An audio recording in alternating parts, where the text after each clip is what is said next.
नमस्कार मंडळी, आजच्या व्हिडिओमध्ये आपण मुख्यमंत्री माझी लाडकी बहीण योजनेसाठी कोणत्या महिला अपात्र ठरणार आहेत याची थोडक्यात माहिती पाहणार आहोत। तर पहिला नियम असा आहे की ज्या महिलेचे कुटुंबाचे एकूण वार्षिक उत्पन्न 2.5 लाख रुपयेपेक्षा जास्त असेल तर ती महिला या योजनेसाठी अपात्र ठरणार आहे। तर 2.5 लाखापेक्षा कमी उत्पन्न पाहिजे।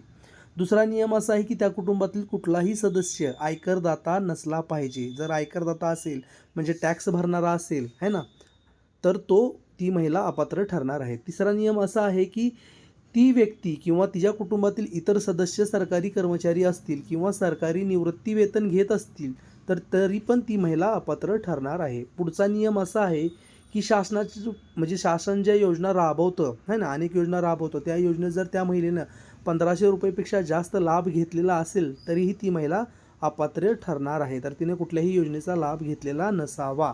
पुढचा नियम असा आहे की त्या कुटुंबातील कुठलाही सदस्य है ना, खासदार किंवा आमदार नसावा। जर आमदार खासदार असेल तरी ती महिला अपात्र ठरणार आहे। नेक्स्ट नियम असा आहे की त्या कुटुंबातील है ना सदस्य राज्य सरकारच्या बोर्ड किंवा कॉर्पोरेशनचा अध्यक्ष, उपाध्यक्ष, संचालक, सदस्य नसावा। जर असेल तरी पण ती महिला अपात्र ठरणार आहे। आता नेक्स्ट नियम पाहूया। त्या महिलेच्या कुटुंबाकडे संयुक्तपणे 5 एकरपेक्षा जास्त जमीन नसावी। जर जमीन 5 एकरपेक्षा जास्त असेल तर तरी पण ती महिला या योजनेसाठी अपात्र ठरणार आहे।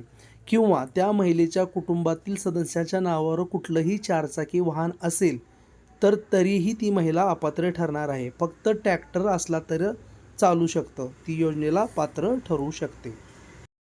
नेक्स्ट नियम जो आहे तो वयाची अट आहे। या योजनेसाठी 21 ते 65 वयाच्या महिलाच अर्ज करू शकतात।